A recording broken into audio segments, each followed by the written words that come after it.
الله الرحمن الرحيم الحمد لله رب العالمين الرحمن الرحيم مالك يوم الدين إياك نعبد وإياك نستعين اهدنا الصراط المستقيم صراط الذين أنعمت عليهم غير المغضوب عليهم ولا الضالين آمين. بسم الله الرحمن الرحيم.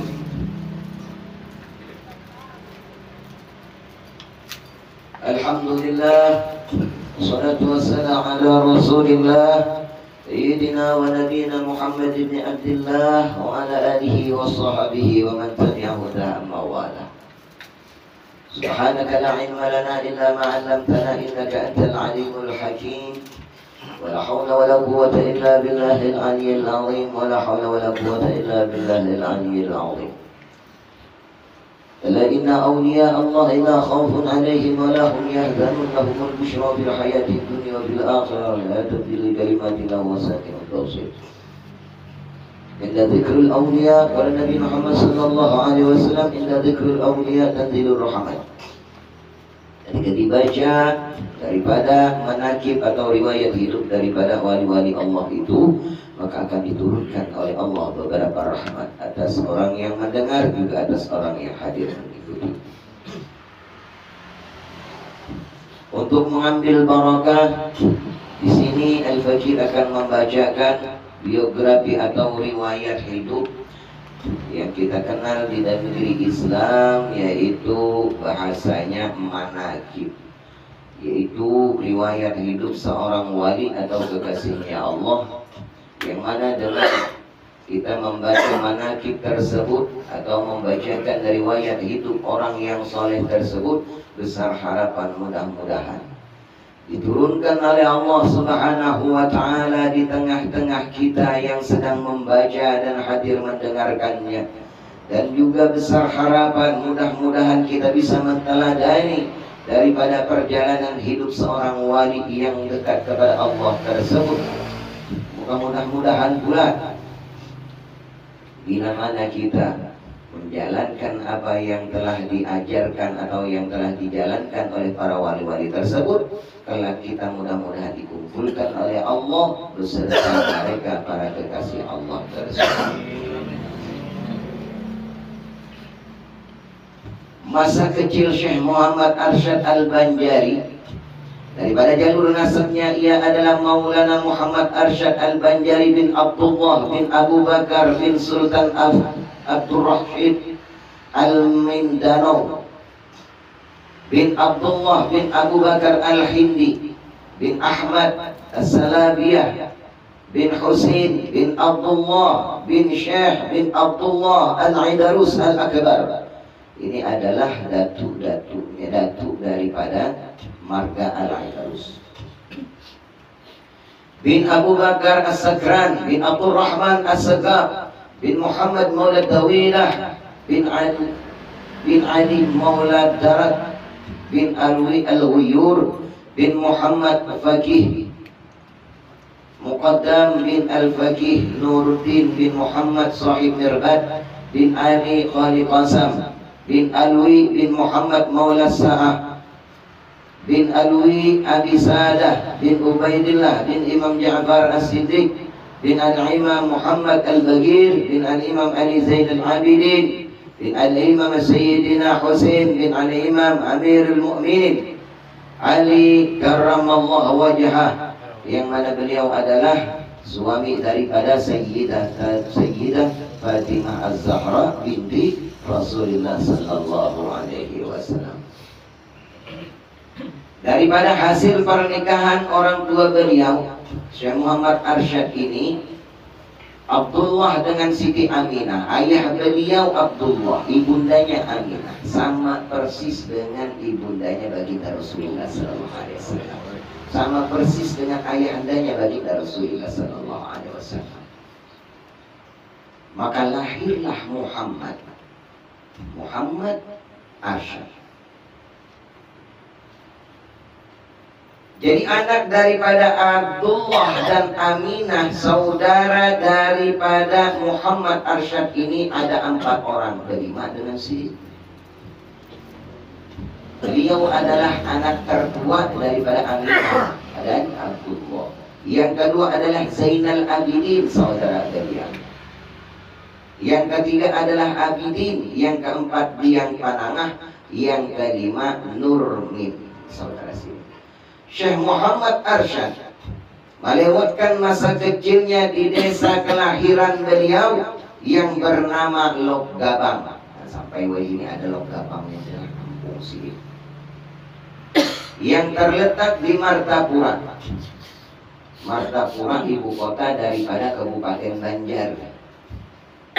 Jadi kabupatennya Banjar, ibu kotanya Martapura. Nah, jadi dikenal dengan kota Intan, Martapura. Karangannya aja di situ, karangan itu dia kita batu kerikil, karangannya aja karang Intan di situ. Nah, batu ini batu Intan. Nah, jadi suki banget menjulang batu di situ dapat Intan. Nah,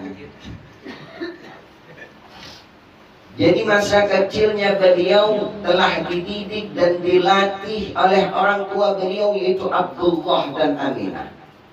Karena negeri Banjar di masa itu sudah mengadopsi daripada syariat Islam. Artinya sebelum Syekh Muhammad Arsyad itu lahir, di situ sudah ada Islam masuk, sudah Islam di situ. Cuman Islam dahulu sebelum daripada Syekh Maulana Arsyad ini menyampaikan dan menebarkan masih banyak tercampur. Karena Islam sebelum kita itu ada agama-agama sebelumnya yang kulturnya kita di Indonesia atau di Nusantara ini banyak tak adopsi mengumpati kultur daripada daerah-daerah tertentu. Kayak di Jawa ada kultur Jawi, di Banjar ada kultur Jawi, Banjarian. Nah di wadah kita ini ada juga Umayyi, serba rasuk ya kan, Jawa iya juga, Banjar iya juga, kolaborasi kita di kota ini, Bugis iya akur juga. Pokoknya selama masih yang diajarkan itu baik, tidak bertentangan dengan syariat Islam, maka di wadah kita ini monggo jar Jawa, silahkan masuk. Nah, menjaga hitungannya merusak, mudah-mudahan jangan kita umpati ya kan.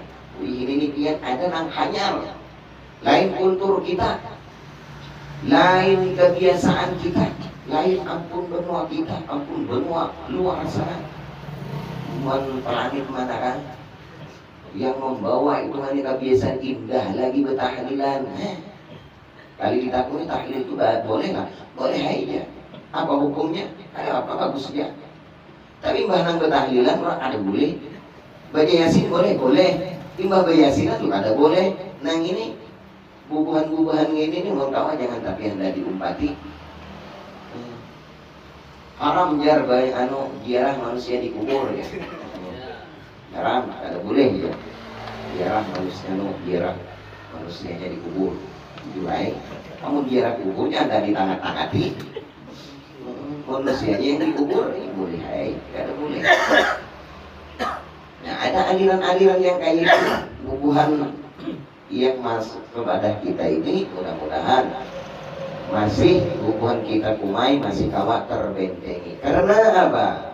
Karena kumai kita ini mulai dari datu-datu kita, riwayat perjalanannya adalah mengikuti daripada Khazanah Banjariyah juga, yang kita perdapati daripada kitab-kitab kerukunan, daripada senjata mukmin, yang mana semuanya itu pengarangnya orang Banjar. Yang jadi alim-alim ada di wadah kita orang Kumain ini, yaitu mengumpati bukan kita di Banjar. Nah, makanya amun sudah memang mengakar ke wadah kita, yang hubungan Banjar ini dipelihara. Sekalipun kita tidak menolak daripada yang datang daripada yang lain selama itu baik. Cuma yang kita khawatirkan, yang kita ketahui, yang kita lihat sekarang di masyarakat ini sudah ada sifat mendiskriminasi. Intinya amun lulusan dari Banjar ya amun kada sampai ke mana itu luar negeri sana ada tapi dipakai, padahal kitabnya sama aja. Bahkan di dalam riwayat Metode dakwah yang disampaikan oleh Syekh Maulana Arsyad itu ada beberapa metode.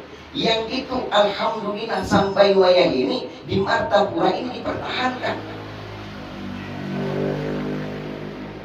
Di antaranya adalah dakwah beliau bil hal, dengan adabiah, tata cara sopan santun. Jadi jaga ibaratnya dengan nang tatuha bepian di kiau kaina bepun. Kadang hitungannya oh den ha nah apa dia ya napa bahagia pun kurang bahari bila mana hitungannya nang Tuhan mengiau dengan yang anu, maka yang anu tadi atau yang muda itu dengan segera ini memenuhi hajat panggilan yang tertua tadi dengan bepun, bepatir, beulun, besampean sampai wali masih dipakai. Jangan kayaknya hitungnya aku beda. Itu mau dengan sebaya masing-masing lah. Cuma tetap yang diajarkan oleh beliau diantaranya metodenya bil hal, yaitu dengan perbuatan. Makanya dia di sana tuh karena apa jadi rame benar kurang menuntut ilmu. Bila ada majelis pengajian nih rame banyak. Karena itu adalah jalan yang telah teradopsi, yang telah terekam oleh masyarakat Banjar itu orang-orangnya halnya baik. Di mana ada kebaikan mengurubuti, di mana ada pengajian umpatan, di mana ada saruang makanan. Nah kayak itu aja. Menjaga ada makanan, ada saya mau jualnya. Saruan sudah. Apalagi mata senam makan dia gubernur ya sekali ada makanan kan supan benar ya kan. Bupati jadi besaruan sekali-kali dari kalau ada julung duit ngalu rugi benar. Asalnya bupati kita orang sugih, gubernur kita orang sugih, jaga ada makanan rugi ya kan. Dan diantaranya lagi belisan dengan petua-petua agama daripada kumpulan-kumpulan kita yang kaya ini di Banjar itu sampai terkenal ke negeri tetangga, sampai terkenal seantero Indonesia, seantero dunia jadi apa hasanah kejadian, iya kan? Itu apa? Karena di sana membiasakan daripada bacaan atau kalam-kalam yang baik. Di mana kita ini sudah terbiasa kayak itu mudah-mudahan nah, kita awali malam ini adalah malam pembukaan majelis kita awali dengan perbuatan-perbuatan baik daripada hal kita yang bagus. Terus tutur kata kita yang santun dan sopan, dan juga bacaan-bacaan kita daripada segi bacaan Qur'annya, sholawatnya itu adalah yang berhubungan dengan lisan itu diperbaiki, dibagusi. Karena Quran juga yang paling abdol bacaannya itu setelah tajwidnya mengena, fasohat, lalu melafalkan dengan benar, termasuk tentu dengan berindah-indah daripada bacaannya. Baik, bagus. Jadi kurang ada aja nggak ada paham tentang arti baca makna daripada Al-Quran itu, tapi oleh lantaran karena bagusnya bacaan tadi titik banyak mata, tertangis, rasa tersentuh hatinya. Kayak itu juga sebagian di mana kita ini maulid baru dibaca, burdah dibaca atau yang lainnya dibaca, qasidah diperdengarkan. Tapi oleh lantaran yang membawa tadi bagus, ini ada tahu paham maknanya, tertangis mau. Nah itu hikmahnya kenapa jadi diperbagus. Apakan lagi orang yang memang sudah paham mendengar kalam-kalam yang baik tadi, bacaan-bacaan yang bagus pastilah akan tersentuh daripada hatinya. Itu diantaranya dakwah fil halnya. Lalu dakwah beliau diantaranya fil kitabah. Sidin banyak menulis karangan-karangan kitab atau menulis kitab itu diantaranya karangan Maulana Arsyad Al-Banjari yang fenomenal dikenal oleh dunia Arab, bahkan dunia Melayu iya juga, bahkan di daerah satu negara itu dijadikan sumber hukum, yaitu kitab beliau Sabilul Muhtadi, berisi tentang ilmu syariat, ilmu fikih. Jadi negeri Brunei Darussalam itu dijadikan sumber hukum daripada kitab Datuk Kalampayat ini. Nah, karena di sana mengadopsi syariat Islam, hukum Islam. Pegangan daripada kerajaan Brunei Darussalam adalah kitab Sabilul Muhtadi. Jadi banyak diantaranya karangan-karangan kitab daripada Datuk Kalampayat itu. Cuma yang fenomenal yang kita kenal adalah Sabilul Muhtadi. Jadi Syekh Maulana Arsyad, beliau mendapatkan pendidikan penuh dari dalam istana kerajaan. Jadi sebelum masa beliau ke negeri kerajaan atau masuk ke dalam kerajaan Banjar di umur 7 tahun, Syekh Maulana Arsyad di masa kecil waktu itu ada kunjungan daripada Raja Tahlilah, rajanya yang hidup di masa beliau itu Raja Tahlilah. Beliau itu tiap-tiap minggu ini melakukan kunjungan, tiap-tiap bulan melakukan kunjungan ke negeri-negeri, ke kampung-kampung. Nah, sampai masanya Sidin ini berjalanan ke Gabang dari kampung Abah Sidin. Lalu diperdapati oleh beliau di situ ada sebuah lukisan. Nah, lukisan itu dari saking bagusnya itu, ia benar model kayak asli dan nyata. Lalu dipertanyakan oleh raja, ini lukisan ini ulahan siapa di sini? Jadi dipadakan oleh orang, ini ulahan Arsyad yang masih kecil. Di mana orang yang hendak bertamu di situ? Sekali diperdapati orangnya masih 7 tahun di situ, sidinnya terkesima, artinya takjub dengan kebolehan daripada istimewanya daripada Syekh Maulana Arsyad masa kecil. Lalu setelah itu oleh raja ini, ia ingin bertemu dengan orang tuanya, dipertemukanlah dengan ayah beliau. Di situ beliau mengutarakan daripada kehendak tadi bahwasanya Muhammad Arsyad kecil ini hendak diadopsi dari pihak kerajaan. Nah, setelah itu dengan berunding daripada kedua orang tua beliau, lalu disepakati oleh lantaran apa? Tujuannya supaya Syekh Maulana Arsyad ini oleh orang tuanya itu berkembang. Karena kalau umpamanya dididik di dalam rumah tangga aja atau di kekampungan aja, itu kalau kecerdasan sidinnya ini tersia-siakan, karena ini juga luar biasa aja daripada Syekh Maulana Arsyad ini. Dan yang menjadikan lagi takdirnya daripada pihak kerajaan, karena kecerdasan beliau. Jadi pernah di dalam riwayat Syekh Maulana Arsyad setelah selesai beliau belajar dalam keadaan lelah, beliau tertidur di istana kerajaan setelah masuk ke dalam lingkungan kerajaan.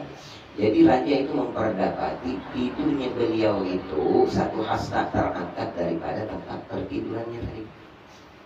Jadi kita tuh ngambang, siapa yang menggendong sidin, kan kayak itu. Karena mungkin penghitungannya angin betiup aja itu mati tidur. Nah, kemungkinan ada yang menggendong sidin. Nah, itu dia. Lalu dididiklah di dalam kerajaan selama tidak kurang 30 tahun. Nah, jadi di dalam kerajaan ini ada penasihat-penasihat kerajaan khusus, ada guru-guru, ada syekh-syekh memang khusus yang didatangkan dan didatangkan untuk jadi tim pengajar daripada pihak kerajaan, termasuk sidin tadi. Dari karena kecerdasan dan kepintarannya itulah lalu Syekh Maulana Arsyad itu dianggap sebagai anak sendiri oleh Raja Tahadillah. Bahkan Syekh Maulana Arsyad setelah mendapatkan pendidikan, beliau dinikahkan pula oleh pihak kerajaan dengan seorang perempuan yang solehah yang bernama Tuan Baju. Dari perkawinan tersebut maka lahirlah seorang putri yang diberi nama Syarifah. Nah, inilah cikal bakalnya kaidah yang menurunkan daripada wali-wali besar yang tersebar di Kalimantan Selatan dan sampai kepada kita. Di antaranya anak daripada Syarifah ini yaitu Syekh Muhammad As'ad. Dan daripada Datuk As'ad inilah turun 5 wali besar yang menyebar di daerah Banjarmasin sampai juga kepada kita. Di antaranya yaitu Syekh Abu Hamid Ujung Pandaran. Nah, itu cucu daripada Syarifah ini, buyut daripada Datuk Kalampayan. Yang di Taniran ada tadi disebutkan di Sampitan tadi ada juga, yaitu tadi si Abu Talha di daerah Berau sana. Ada juga Syekh Muhammad Arsyad Lamak di Pagatan, ya kan, dari Datuk Syarifah ini. Dari pernikahan Datuk Syarifah yang kedua, yang dinikahkan oleh Datuk dengan salah seorang sahabat Sidin, yaitu Syekh Abdul Wahab Bugis, lalu menurunkan seorang putri bernama Fatimah. Jadi Fatimah ini dikenal dengan Fatimah Kanzul Aras, itu yang isi karangan kitab. Di antaranya timbul buyut daripada Datuk yang luar biasa, anak cucu dari pihak lelakian yaitu Muhammad As'ad, dari pihak perempuan adalah Fatimah tadi. Ini adalah sumber rujukan daripada orang-orang setelah sepeninggalan daripada beliau, daripada kainnya tadi. Jadi awal-awal adanya mukti, di situ awal-awalnya ada kodi di zaman setelah Syekh Maulana Arsyad, yang mana itu diteruskan oleh para anak cucu dan suriah beliau. Lalu setelah Syekh Maulana Arsyad menikah dengan Tuan Bajut tadi, maka karena keinginan beliau untuk memperdalam ilmu agama itu sangat kuat, maka beliau minta izin dan kesepakatan kepada istrinya, yang mana pada waktu itu istri beliau ini dalam keadaan hamil. Jadi Sidin ini bisi keinginan untuk mengaji lagi, tapi ke tanah suci, artinya berjauh pada kampung. Setelah keinginan beliau itu disetujui oleh istri beliau, lalu Sidin lapor dengan raja, berpadah dengan raja. Lalu setelah disepakati oleh raja dan diizini oleh raja, barulah beliau melakukan perjalanan untuk menuntut ilmu ke negeri Makkah. Dalam riwayat beliau menuntut ilmu di negeri Makkah itu tidak kurang daripada 30 tahun lamanya. Di kampung 30 tahun sudah, tambah 30 tahun lagi di kampung kurang. Nah, 30 tahun itu Sidin berkehendak pulang mengaji lagi ke negeri Mesir, tapi ditegah oleh keguruan Sidin Syekh Muhammad. Oleh Syekh Muhammad, beliau itu ditegah, jangan Sidin lagi, hitungannya cukup sudah. Artinya bekal ilmu yang ikam tuntut dengan aku itu sudah cukup. Intinya sebarkan aja lagi, buli kampung aja lagi. Disuruh oleh perguruan, artinya kada diizini lagi, padahal mun kehendak Sidin terus saja menuntut ilmu. Ada kayak kita 3 tahun asal melihat pada sudah, 2 tahun asal awas pada sudah. Padahal abah dengan mama nih bercampur dengan banyu mata waktu namanya pulakan dan lima antar tadi. Daripada kan anak jadi orang pintar alim juga. Tapi perjuangan orang tua tadi ada diusahakan. Emak 3 tahun asa jadi asa cukup sudah boleh. 53 tahun tadi bertagih pulang minta kawin akan.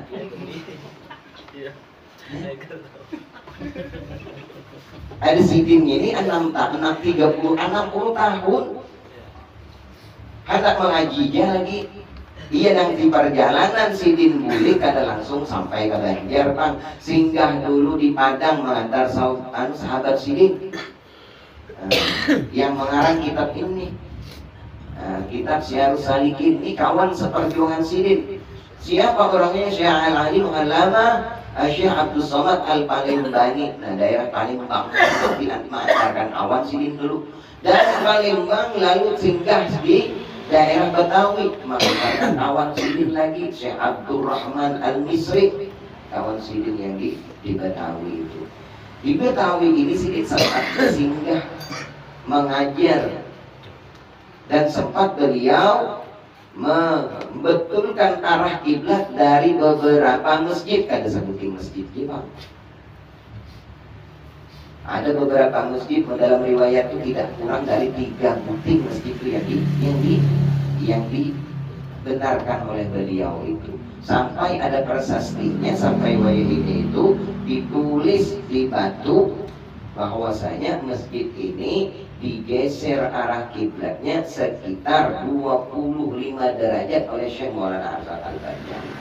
Di dalam riwayatnya itu sidin dengan kemuliaan dan karomah sidin.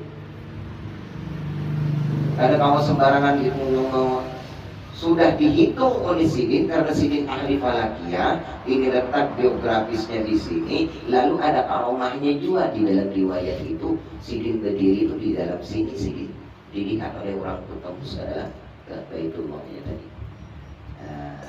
Jadi berdiri sini keimaman. Asalnya sidin sembahyang, tapi kadang mau pakai orang, jadilah itu dipertanyakan. Artinya kenapa Tuan Syekh? Pian ini kadang mau pakai arah kiblat kami. Jadi sidin arah kiblat pian itu salah ini yang bujur.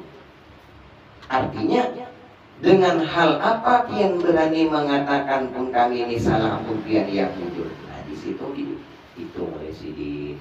Dan juga setelah itu ada melihat dari karomah beliau itu dari sela-sela bajunya ini ada melihat Baitullah di tempat sidin berdiri itu. Nah ini dia.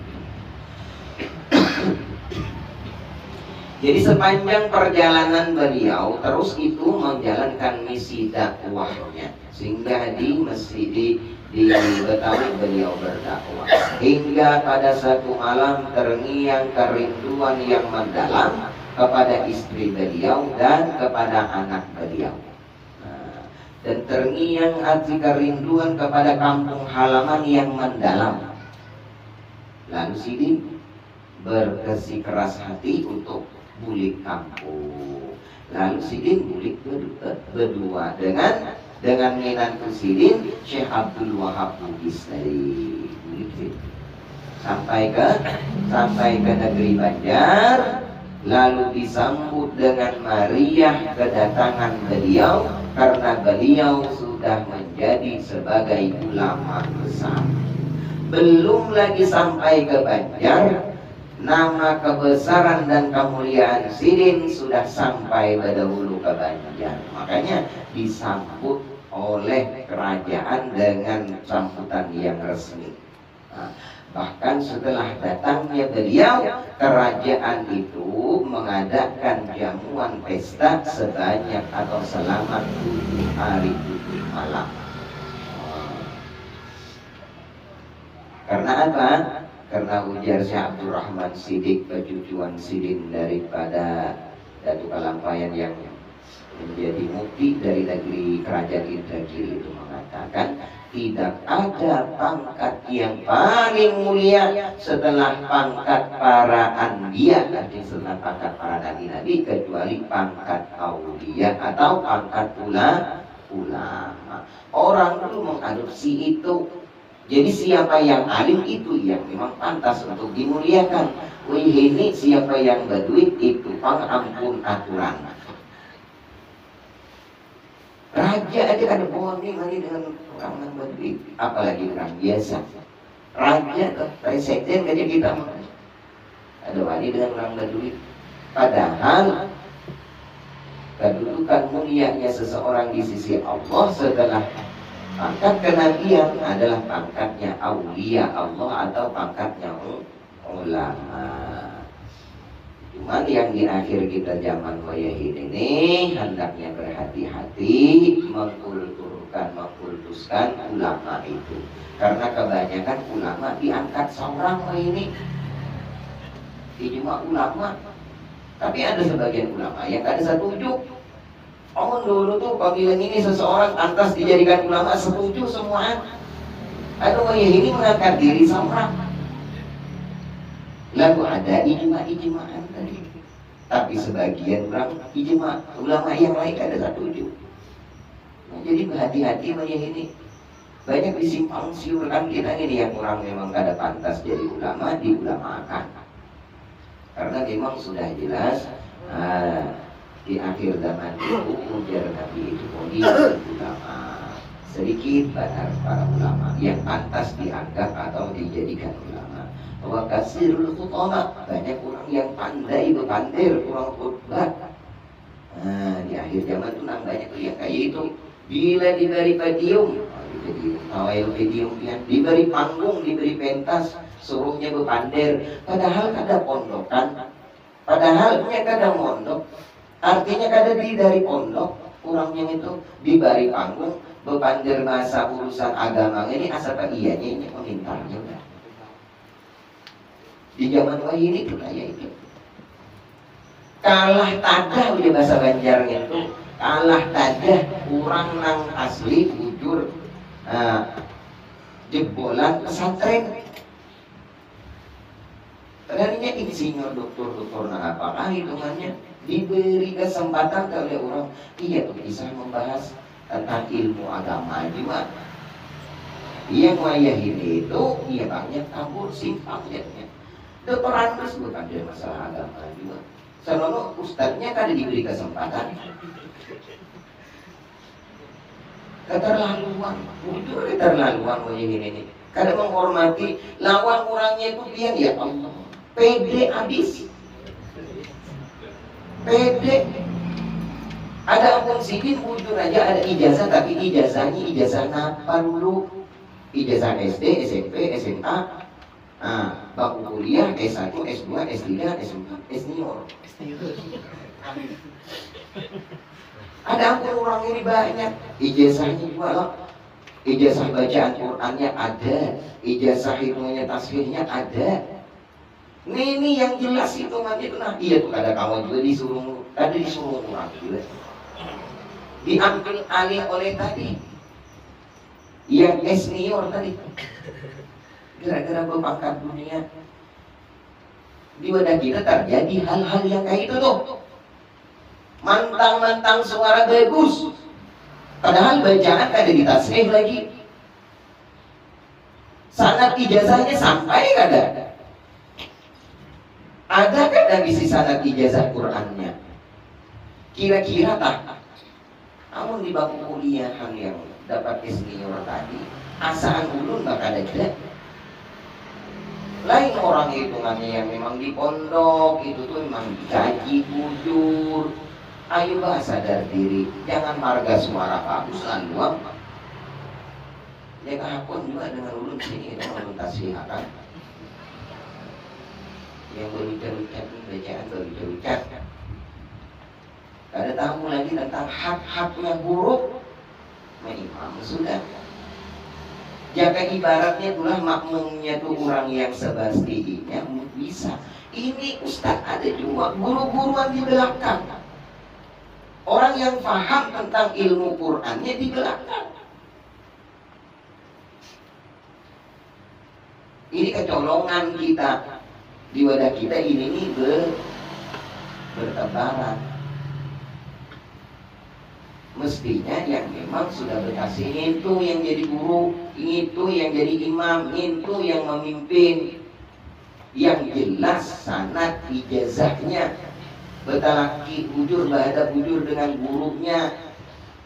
Namun memang hitungannya sudah kaya itu, ayo monggo. Amun ini belajar. Tadi jelas gurunya ditakut, siapa gurunya? Abahku ya. Sekali abahnya rukun juga. Bujuran ulun, bujuran nah. Ulun dulu oleh hasil ulun belajar di sini. Alhamdulillah ada bang ini ulun bergaya beroyok tuh ada tahadus bin nikmah. Alhamdulillah ulun mulai dari masa anak-anak itu yang juara sudah MPK ini. Ada gampangan MPK juara tuh sampai ke tingkat provinsi. Nah, sekali ulun bersurung dengan perguruan tasbih Fatihah hanya bukolimit bismillah salah sudah. Harapnya sudah diri. Tapi imbanan di tasbih dengan perguruan hanya bismillah ulang di sini. Huruf banyak salah. Belum sin, belum mim. Ada pak menurun berkoyok, mantan juga dulu mantan. Ya, alhamdulillah ini gak ada lagi, gak ada bagus lagi. Kayak itu. Jadi yang pantas, yang pas itu ya disuruh. Ya jangan kayak dimana kita nih kan harus dilihat juga kulturnya kayak apa tadi. Bacaan hitungannya bacaan yang memang mau umpati Imam Hafaz jujur. Jangan kiroat yang lain dibaca dibawakan kada paham kena membuat kita pusing. Langgam Arab manakah itu kan juga yang dibawakan. Nah itu bingung kayaknya karena membuat kita mulai dari halus diajarkan kada ada lebih di kampung kita ini yaitu kiroat mengambil daripada Imam Hafaz ya. Mungkin ada kena yang membawa kiroat yang lain kalau tidak bingung hubungan kita nih karena ulun sudah mendapati laporan yang kayak itu tuh artinya hanya dia sudah mengubah macam-macam di kampung kita. Nah ya kalau padahal kita yang kurang pendidikan dan kurang pengetahuan tapi namanya itu sudah asing bagi kita biasa yang biasa-biasa aja di wadah kita jangan hendak kita membawa nanti aneh-aneh. Nah, itulah diantaranya adab yang dibawakan oleh Datuk Kalampayan.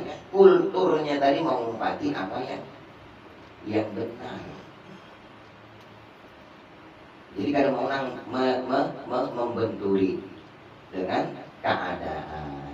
Jadi yang tadinya orang masih memandang sesajen ya di bawah pohon-pohon kayu karena dianggap ada hantunya. Lalu berbari bersesajen. Nah kedua ini ada lagi semenjak Sidin masuk. Lalu berdoa selamat aja. Orang yang meninggal hitungannya tadinya bakar dupa, beruntung manau hitungannya di nabak macam-macam bermantra-mantra dibawa berbaca Yasin, dibawa bertahlilan oleh Sidin tentang menyembelih ayamnya tetap baik hitungannya juga. Cuman tadi ayam diulah sesajen, ini diulah makanan sama-sama. Sama wadah kita nih ada kopi manis, kopi pahit, gitu. Tapi ada gesan sesajen, gesan diminum bersama-sama kainan. Karena itu dalam riwayat itu apapun yang dihadirkan di tengah-tengah pembacaan maulid itu akan mendapat barokah. Banyak apa aja? Ya kopi kah? Susu kah? Banyak putih kah? Menggelugur ya dalam riwayat itu baju tadi sampai inya diminum hanya tenang. Belum diminum ia masih mengguraknya. Minta untuk diminum oleh orang yang bersalawat kepada Rasulullah SAW. Jadi apabila diminum, nah itu tuh yang jadi obat segala macam penyakit. Kita tergantung niatnya lagi. Kenapa? Karena kalimah-kalimah yang baik tadi sudah menyatu masuk ke dalam banyu tadi. Nah, banyak itu hubungan ilmuwan-ilmuwan yang mutakhir wayah ini yang meneliti daripada banyu-banyu itu yang sudah dibacakan daripada kalam-kalam yang baik itu. Bacakan Fatihah berubah, bacakan tambah lagi dengan yang ayat yang lain malah tambah bagus.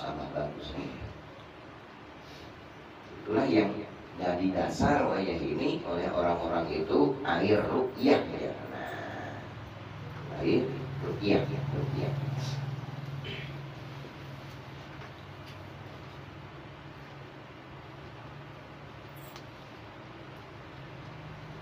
Nah, dari dalam riwayat pertemuan daripada Syekh Maulana Arsyad dengan Datuk Sanggul. Datuk Sanggul ini adalah saudara angkat daripada Syekh Maulana Arsyad sekaligus adalah guru daripada beliau. Nah, itu yang ada di daerah Muning, daerah Rantau, Pantai Tiwadak Gumpak namanya di situ tuh. Pertemuan beliau karena beliau merasa heran dengan seseorang yang ada di Baitullah itu di waktu hari Jumat, berpakaian tidak seperti orang Arab pada kebiasaan. Ya kan ibarat kita pakai pakaian adat Banjar, pakai laung. Laung itu apa jar kita yang berkuncup bilang. Laung.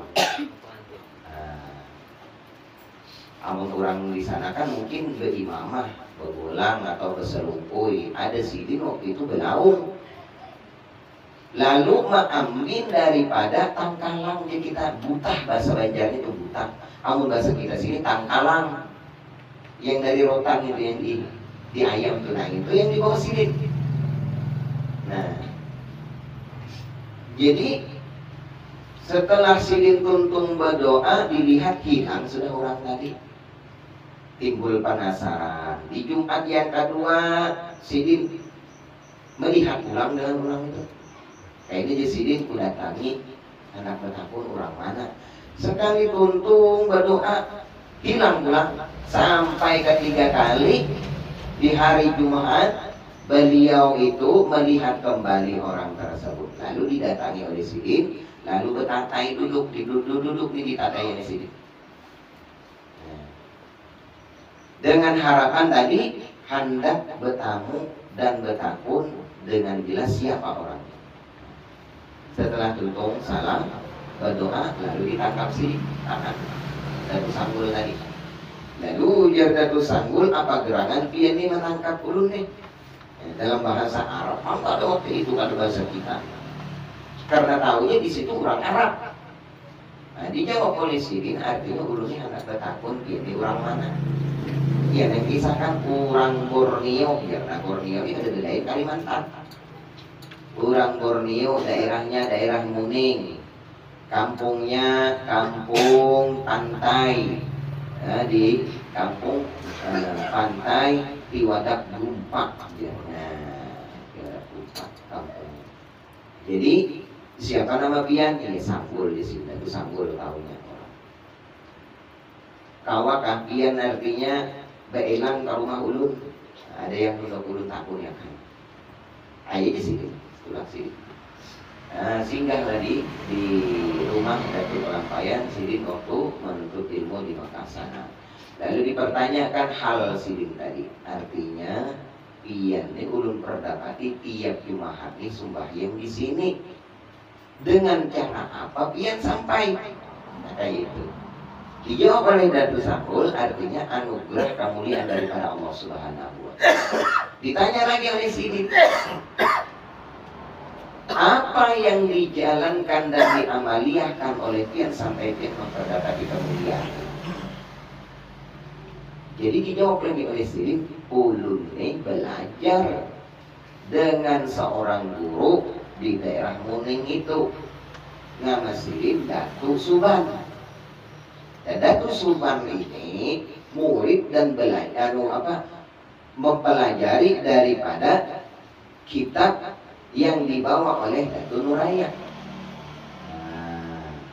Dan setelah ulun belajar dengan sidin isi daripada kitab yang dibawa oleh Datuk Nuraya itu, inilah hasil yang diberikan oleh anak Allah sebagai anugerah kepada ulun, kepada hamba di sini. Jadi ujar Datuk pulang, kawakah adinda untuk mengetahui isi daripada pelajaran tentang kitab tersebut? Kawannya sidin bisa. Jadi kitabnya itu dalam riwayat itu segi 8 kayak apa? Segi 8 nih, segi 8. Maksudnya itu mungkin yang kayak kitab ini kita jual. Nah, cuman ini 8 cara membacanya. Dari atas ke bawah 1, dari bawah ke atas 2, dari kiri ke kanan 3, dari kanan ke atas, dari samping pulang kanan ke bawah, dari sini pulang. Jadi di depan metode cara bacanya itu. Dan setiap kalinya cara baca tadi dari bawah ke atas lain bahasan ilmunya. Nah, lalu diserahkan oleh Datu Sanggul tadi kepada Datu Kalampayan. Ujar Sidin potong jadi 2 bagian. Kitab tadi diambillah oleh Datu. Lalu diambil oleh Sidin ini pisau yang paling tajam. Ditatak dengan pisau tadi, bukannya malah rabit, yang ada ladingnya yang tumpul. Jadi ujar Datu Sanggul, mon kada kawat ampian andika membelah daripada ini kitab Sidin, kita kada jadi angkatan laksana, kita kada jadi hitungannya belelajaran. Artinya kitab tadi kubau kulitnya. Lalu diserahkan oleh beliau kepada Datu Sanggul. Dengan mudahnya oleh beliau dengan menggoreskan buku Sidinnya, terbelahlah menjadi 2 bagian. Jadi ujar Datu Sanggul, ini kenang-kenangan lesan hitam. 1 ku pinjami, 1 ku bawa. Baca dan pelajari sampai kena ikam tuntung datangi aku di daerah Muning untuk melanjutkan bagian yang kedua. Dengan catatan aku pesan dengan ikam Sidin bawa kain putih 5 lembar.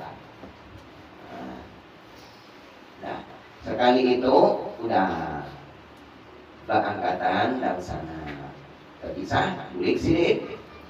Nah, di hari Jumat yang selanjutnya bertamuan pulang dengan Datu Sanggul tadi, Datu Kalampayan. Jadi diriwayatkan Datu ini menuntut sesuatu hal kepada Datu Sanggul, minta ambilkan buah durian. Jar Sidin pian tahulah, jar habar di dalam kerajaan itu ada pohon durian. Jadi jar Datu Sanggul ini bujur ada, ini rahatannya berbuah 2 biji buahnya. Cuman Sidin jangankan hendak mengambil itu, melihat aja kada boleh. Siang malam selama 24 jam durian itu dijaga oleh pasukan, oleh penjaganya dari kerajaan. Karena di zaman itu mungkin kelangkaannya buah durian ini ada 2 biji buahnya dijaga siang malam. Nah, jangan hendak kita mengambil, menjabai, melihat tuh bisa hukuman mati. Lalu ibah itu pesan tadi ngarang Jar Sidin, kada kawan yang dia. Jadi jar membujuk, namanya merayu jangan dalam bahasanya itu Datu Kalampayan ini. Ulunnya artinya sekian puluh tahun tahu mengaji, dia kada tahu lagi makan buah biwin ini. Pokoknya ulun hendak itu ayah Jar Sidin mau memang di kehendak kaya itu tunggu minggu kaina ulun bawa. Jadi dibawakan Sidin. Nah, dibawakan Sidin. Cuman waktu Sidin memetik seikon orang pun dari mana tahu. Padahal dijaga. Nah, ada ilmunya kiranya Sidin. Jadi dibawakanlah. Nah, tidak artinya pesanan pian buah durian yang di muka kerajaan itu sudah ulun ambilkan. Dibelah oleh Datu Kalampayan dalam keadaan masak. Dimakan dari bayi kedua. Jadi Jar Sidin tuan Indah 1 permintaan. Jangan dibuang bekas tangkainya. Bekas tangkainya jangan dibuang. Karena ini kena sebagai bukti untuk mencocokkan.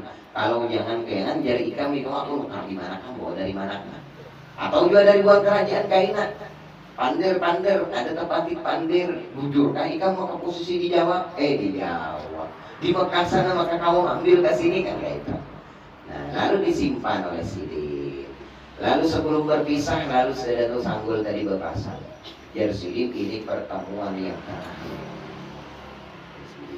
Kembali aku mengingatkan, jangan sampai kada ingat. Selesai kamu mempelajari ini kitab, tuntut kitab selanjutnya dan ambil di wadah aku dengan catatan membawa kain kafan, kain putih tadi, kain putih sebanyak 5 lembar. Nah, singkat cerita dalam riwayat, kembalilah Datuk Kalampayang itu dari perjalanan Sidin yang panjang sampai kepada kerajaan 1 minggu di masa di dalam kerajaan itu. Setelah pesta usai, penyambutan Sidin usai, Datuk ini berizin dengan raja hendak mendatangi Datuk Sanggul tadi. Rupanya kiranya kitab tadi hatam sudah Sidin setelahnya. Lalu diizini oleh raja dengan diikut sertakan dengan beliau itu pengawal yang mengawali Sidin itu ada kurang daripada 5 orang pengawal khusus dari raja. Jadi dalam perjalanan itu dalam riwayat 5 harinya sampai membayang ini karena tahun itu setengah jam dia sampai.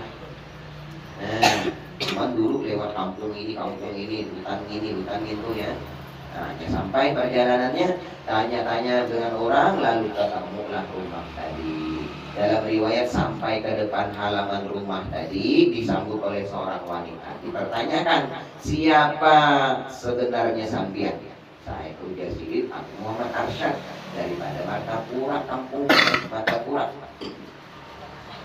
Apa hubungan sampian jar dengan laki ulun? Aku Sidin dan sanak angkat bertamuan di Mekah. Buktinya apa? Dikeluarkan oleh Datuk. Nah, lalu diambil pulang oleh bini Sidin. Oh cocok, kitab tadi itu sebagai prasasti, sebagai saksi dipertemukan.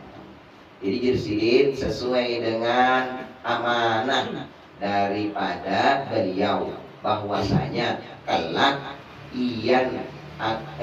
rumah ini akan kedatangan seseorang yang benaran Muhammad Arsyad tertibian. Nah, coba pian datangi itu lagi di dalam kelambu. Datuk ada di dalam kelambu. Sekali didapati Sidin sudah meninggal dalam kelambu tadi. Datuk Sanggul tadi sudah meninggal. Jadi rupanya Datuk Arsyad ini, Datuk Kalampayang belum sampai ke situ, Datuk Sanggul ini sudah berpesan dengan bini Sidin. Artinya kaina aku ini meninggal, yang memandikan aku ini Muhammad Arsyad dan sanakku dari Martapura.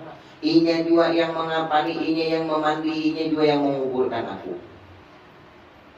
Ini kan ada berjanji. Sekali Datuk ada isyarah batin Sidin dak mailangi dan sanak tadi, sampai di situ ia membawa kain tadi. Bahkan jauh sebelumnya oleh Datuk Sanggul ini sudah diketahui dan sudah diperintahkan kapannya suruh bawa kain putih tadi 5 lembar, 2 dipotong disambit jadi 3 lapis baju kafan. Nah, kan kayak itu. Nah, itulah yang dikenal oleh orang-orang kita itu dengan nama kitab berencong, karena kita tadi ditata dengan berencong. Setelah dipersatukan sempurnalah itu namanya berencong. Jadi Datuk Kalampayang ini adalah orang yang menyebarkan Islam secara kafah, secara sempurna di negeri Banjar pada khususnya dan di negeri Borneo atau Kalimantan pada umumnya.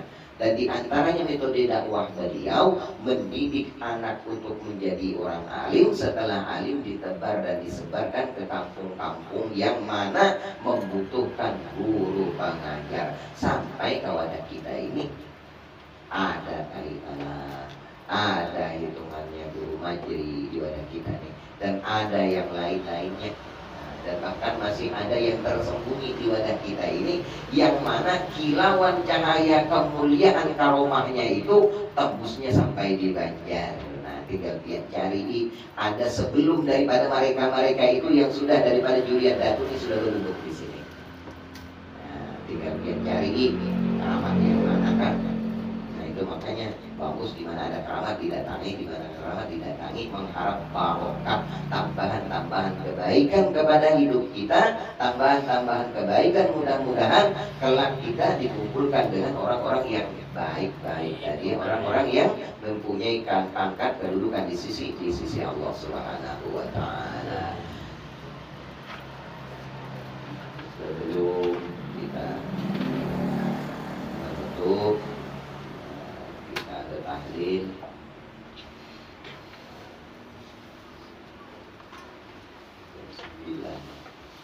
Tempat berasyid.